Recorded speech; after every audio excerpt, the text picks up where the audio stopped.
मैं आपके प्रति धन्यवाद देता हूं कि राष्ट्रपति महोदया के अभिभाषण पर मुझे अपनी बात रखने का मौका मिला और अपने नेता नीतीश कुमार जी के प्रति भी उन्होंने उच्च सदन में भेज करके और अपना बात रखने का मौका दिया।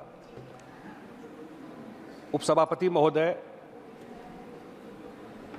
अभी चुनाव हुआ और शायद देश में दूसरी बार किसी नेता के नेतृत्व में एनडीए ने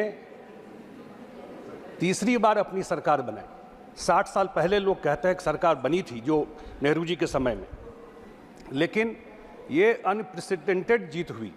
मैं बिहार से आता हूँ और बिहार के जनता को भी धन्यवाद देता हूँ कि 40 में 30 सीट हम लोग वहाँ जीत करके आए हैं। और आपके सूचना के लिए बहुत सारे सीटों पर 10% से ज़्यादा महिलाओं ने वोट किया है पुरुषों से बिहार में, बहुत सारे लोकसभा सीटों पर। और उसका वजह यह है कि 15, 17, 18 साल में जो एनडीए सरकार ने काम किया महिलाओं के लिए, उसका प्रभाव अब दिखाई पड़ रहा है ज़मीन पर। एक बात आपके संज्ञान में और लाना चाहता हूँ। 2006 में बिहार में पहली बार पंचायत में 50% महिलाओं को आरक्षण दिया गया। माननीय प्रतिपक्ष के नेता यहाँ बैठे हुए हैं। उससे पहले बिहार में पंचायत में दलित अति पिछड़ों को कोई आरक्षण बिहार में नहीं था। 2006 में जब एनडीए की सरकार आई है तब वहाँ पर दलित और अति पिछड़ों को पंचायत में आरक्षण मिला। एक विषय आपके संज्ञान में और रखना चाहता हूं कि राष्ट्रपति महोदया ने आपातकाल की चर्चा की। अब बिहार तो सबसे बड़ा ग्राउंड है आपातकाल पर चर्चा करने के लिए कि सबसे बड़ा मूवमेंट बिहार से जयप्रकाश नारायण जी के नेतृत्व में आपातकाल के खिलाफ शुरू हुआ। लेकिन मैं रिसेंट बात की चर्चा करना चाहता हूं। वो तो 75 की बात है। मैं 2005 में बिहार में क्या हुआ वो आपके माध्यम से सदन को बताना चाहता हूं। 2005 में यूपीए की सरकार थी। फरवरी में वहां चुनाव हुआ। फरवरी में जब वहां चुनाव हुआ तो वह हंग असेंबली हुआ और 1-2 महीने के बाद नीतीश कुमार के नेतृत्व में समर्थन बहुत लोगों का मिल गया और अगले दिन वो सरकार फॉर्म करने जाने वाले थे। उस समय गवर्नर थे बूटा सिंह बिहार में। रात में कैबिनेट होता है, देर रात कैबिनेट होता है, बिहार में राष्ट्रपति शासन लगाया जाता है। उस समय के राष्ट्रपति थे मॉस्को में, फैक्स से कागज भेजा जाता है।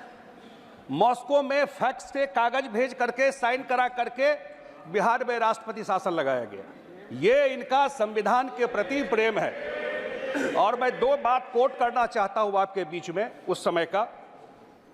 तब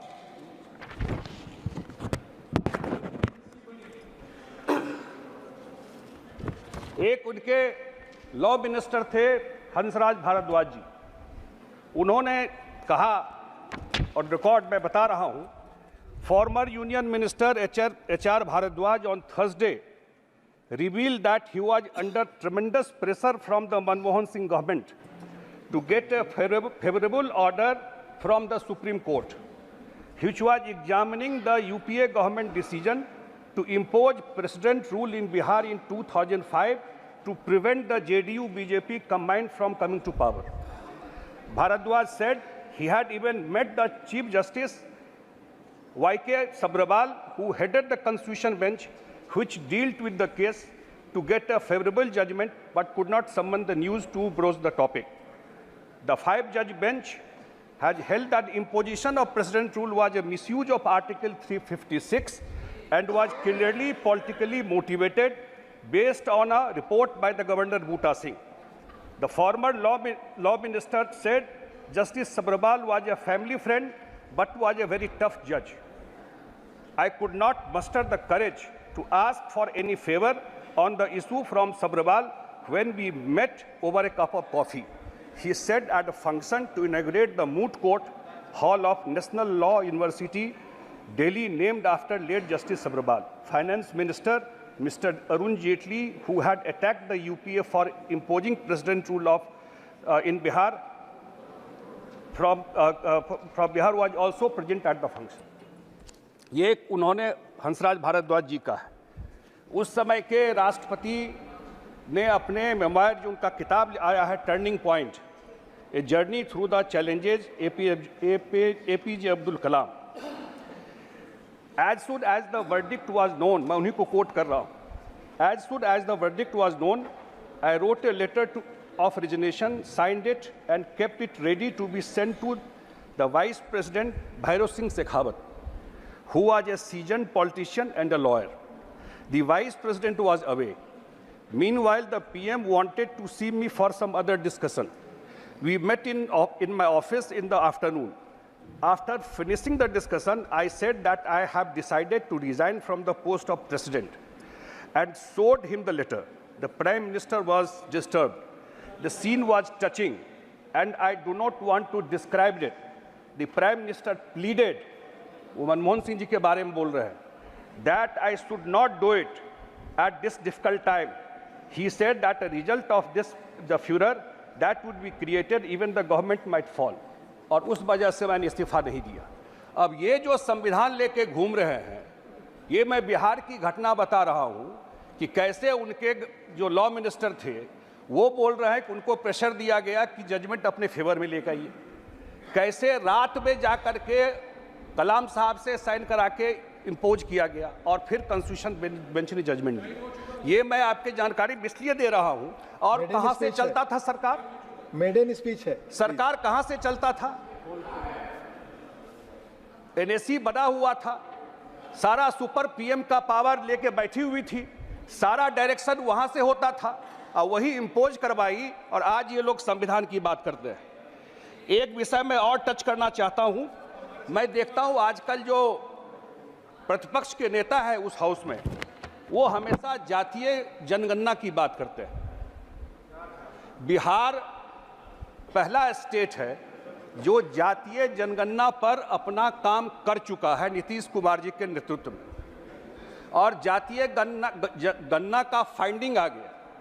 उस पर जो आरक्षण जो बढ़ाना था वो काम कर लिया गया। अभी हाईकोर्ट में रोक लग गया है तो बिहार सरकार सुप्रीम कोर्ट गई है, और जो गरीबों की संख्या था उसका भी काउंटिंग कर लिया गया। ये NDA सरकार में हुआ, ये JDU BJP के कैबिनेट के द्वारा किया गया, और इतने दिन सरकार में रहे, कहीं जातीय जनगणना नहीं। कर्नाटक में इन्होंने किया भी तो आज तक उसका रिपोर्ट पब्लिश नहीं किया है। अकेला बिहार ऐसा सरकार है नीतीश कुमार के नेतृत्व में कि ये रिपोर्ट पब्लिश किया है। एक दो विषय और टच करके मैं आपके बीच में नीच को लेकर के, क्योंकि बिहार पुलिस ने उसमें बहुत बढ़िया काम किया, बिहार पुलिस ने ही पकड़ा उसको, अनर्थ किया सारे चीज़ को। कल प्रधानमंत्री जी का भी बात आ गया इसके ऊपर कि इस पर कार्रवाई की जाएगी। हम लोग भी अपेक्षा करते हैं कि CBI के पास मैटर है, इस पर जरूर जल्दी जो कार्रवाई है वो किया जाए। एक विषय और लेकर के कि कितना बदलाव इस सरकार के द्वारा आया है, लोगों का विश्वास जगा है। एक सेक्टर मैं इसलिए टच करके अपनी बात ख़त्म करूंगा, वो है बैंकिंग सेक्टर। पहले लोग कहता है कि UPA के समय में फ़ोन बैंकिंग होता था, आप फ़ोन कर दीजिए लोन मिल जाएगा बड़ा बड़ा। लेकिन इस सरकार में मैं डेटा देख रहा था, करीब 52 करोड़ जनधन खाते खुले, 26 लिस्टेड बैंकों में 14 निजी, 7 पब्लिक और 5 छोटे फाइनेंस बैंक। मार्च 2024 तक उसका NPA लेस देन 1% है। मोदी जी प्रधानमंत्री बने उस समय डीमेट अकाउंट 2 करोड़ था, और आज demat account 15.2 crore demat account है। 2024 में हर महीने 30 लाख नया डीमेट अकाउंट खुल रहा है। डिजिटल ट्रांजैक्शन इंडिया में 90 फोल्ड बढ़ा है 10 साल में, 90% 90 फोल्ड बढ़ा है 10 साल में। इंडियन अकाउंट में 46% of all digital payment in world and UPI transaction में now account 80% of digital payment in India. 2012-13 में total digital payment 162 crore all together थे और 2023-24 में ये 14,726 करोड़ डिजिटल पेमेंट हुआ है। तो बैंकिंग सेक्टर में कितना कॉन्फिडेंस लोगों का आया है, ये मैं आपके संज्ञान में देना चाहता था। दो बात और अंत में रख करके मैं वित्त मंत्री निर्मला सीतारमण जी का धन्यवाद देता हूं कि आप बिहार को जानते हैं और बिहार के उत्तर बिहार को खास करके वहाँ जो बाढ़ की समस्या है उसको लेकर के उन्होंने पर्सनल इनिशिएटिव लिया है। उसका परमानेंट सॉल्यूशन के लिए एक बड़े चंक को इम्पैक्ट करता है वो, और पर्सनल इनिशिएटिव लेकर के अपने ऑफिस में मीटिंग करके और एक टीम बना करके जो कंस्टिट्यूट भी हो गई है, जो बिहार जा रहा है और जल्दी ही उस पर काम शुरू होगा। ये एक बड़ा काम बिहार के लिए हो जाएगा अगर इसका कोई सॉल्यूशन निकल जाता है तो। दूसरा, हमारे हाउस सदन के नेता बैठे हुए हैं, नड्डा साहब जो स्वास्थ्य मंत्री हैं, मैं निवेदन करूंगा, इन्हीं का दिया हुआ है दरभंगा एम्स, आप ही का दिया हुआ है, जगह तय हो गया है, उसको जितना फास्ट पेस पे काम शुरू हो जाएगा तो उस उत्तर बिहार के लिए एक बड़ा काम हो जाएगा। यही बात आपके बीच में रखते हुए मैं अपनी बात समाप्त करता हूँ। धन्यवाद। धन्यवाद माननीय संजय कुमार झा जी। माननीय श्री कुंवर रतनजीत प्रताप नारायण सिंह, माननीय